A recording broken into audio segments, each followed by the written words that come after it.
ద్వితీయోపదేశ కాండము 7వ అధ్యాయము 14వ వచనాన్ని చదువుకుందాం. సమస్త జనముల కంటే ఎక్కువగా నీవు ఆశీర్వదించబడదువు. ప్రైజ్ ది లార్డ్ అండి. ఎంత శ్రేష్టమైన వాగ్దానాన్ని ప్రభు మనకి ఇస్తున్నారు. మన దేవుడు ఎవరనంటే మనల్ని ఆశీర్వదించే దేవుడై ఉన్నాడు.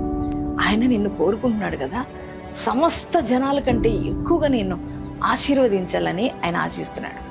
దేవుని బిడ్డలారా, ఇదిగో దేవుడు అబ్రహామును ఆశీర్వదించాడు, ఇస్సాకును ఆశీర్వదించాడు, యాకోబును ఆశీర్వదించాడు, అలాగే దావీదును ఆశీర్వదించాడు. అలాగే అదే దేవుడు నిన్ను కూడా ఆశీర్వదిస్తాడు. అది ఎన్నటెన్నటిగా నిలుస్తుంది ఖచ్చితంగా. దేవుని బిడ్డలారా, అందుకే దేవుని యొక్క మాటను నమ్ముతావా? అయ్యా, నీవు నన్ను అందరికంటే హెచ్చుగా ఆశీర్వదించబోతున్నది నీకు వందనాలు వేసాయని. వేసేకి థ్యాంక్స్ చెప్పండి. ఎంతమంది ఈ వాగ్దానం రిసీవ్ చేసుకున్నారో మీ అందరి జీవితాల్లో ఈ వాగ్దానం నెరవేర్చబడును గాక.